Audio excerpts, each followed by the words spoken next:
En fait, c'est parti d'un constat il y a 5 ans environ. On s'est dit que si les pays africains veulent être émergents à horizon 2030, il faudrait qu'on définisse les politiques publiques et il faudrait qu'on les mette en place. Les politiques d'éducation, de santé, d'énergie et d'agriculture. C'est des points importants. Sans les politiques publiques, il n'y a pas de développement.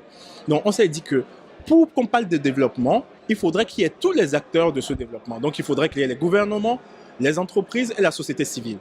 Et donc l'idée est partie de là, de monter un endroit, un espace où les entreprises, les gouvernements et la société civile pourront dialoguer pour sortir les meilleures recommandations à implémenter pour que nous puissions arriver à un développement harmonieux à horizon 2030 en Afrique. D'abord, il faut savoir que nous ne nous contentions pas juste de rassembler les acteurs du développement pour qu'ils puissent débattre et faire des recommandations. Nous produisons aussi des rapports tout au long de l'année. Et ces rapports, nous le faisons en collaboration avec les entreprises, des gouvernements, des collectivités, mais aussi la société civile. Donc, nous définissons ensemble la ligne à suivre. Nous définissons ensemble les thématiques sur lesquelles nous allons travailler. Une fois que ce travail est fait, que ce soit la société civile ou les entreprises, pour prendre nos modèles, nos concepts et les mettre en place sur le terrain. Pour les gouvernements, nous dialoguons avec eux tout au long de l'année sur les thématiques qui les concernent. Les thématiques que nous discutons au Maroc ne sont pas forcément les mêmes que nous discutons au Sénégal. Au Sénégal, aujourd'hui, on parle beaucoup d'énergie, d'agriculture. Au Maroc, aujourd'hui, on parle beaucoup de numérique. Donc, toutes ces questions sont des questions sur lesquelles nous discutons avec les acteurs du développement pour pouvoir développer notre continent africain. Oui, la première chose qui a capté mon attention, déjà, c'est le potentiel de l'Afrique.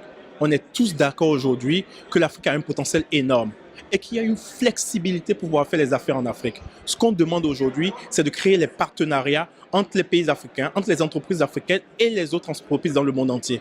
C'est ça qui va faire que nous allons développer le continent. Plus encore, il faudra une vision africaine de l'Afrique. Il faut que l'Afrique sorte des épistémés des pays occidentaux, crée son propre modèle et surfer sur cette vague-là. Et c'est ça ce que j'ai retenu ce matin. Les acteurs disent qu'il y a des finances en Afrique, il y a de l'expertise en Afrique, il y a des ressources humaines en Afrique dont nous devons être en capacité de développer le continent. Et c'est notre, je vais dire, enjeu, notre ambition à tous aujourd'hui. Ce que je dis directement, c'est que l'Afrique n'a pas forcément besoin d'idéologie. L'Afrique n'a pas le choix, elle doit juste de développer. Une des valeurs de l'Afrique, c'est la solidarité. L'économie sociale et solidaire est née en Afrique. Donc, il faut faire de l'économie sociale et solidaire un des pans de notre économie. Ça, c'est une vision africaine de l'Afrique, par exemple. Il n'y a pas que le capital d'investissement, il n'y a pas que les banques, il y a aussi d'autres sortes d'économies, d'autres sortes d'aides, comme vous pouvez connaître par exemple les tontines, qui sont des sortes d'économies de crowdfunding, de systèmes d'ancien crowdfunding qu'on peut mettre en place, développer les activités sociales sur le continent. Et ça, c'est important. Ça, c'est une vision africaine aussi de l'Afrique.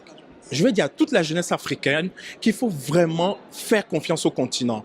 C'est à nous de relever le défi du développement pour avoir un continent d'avenir. Et pour ça, nous devons nous mobiliser, aller vers l'entrepreneuriat, créer des entreprises, créer des emplois. Et c'est comme ça que nous allons sortir notre continent de la difficulté et créer une Afrique nouvelle, une Afrique d'avenir.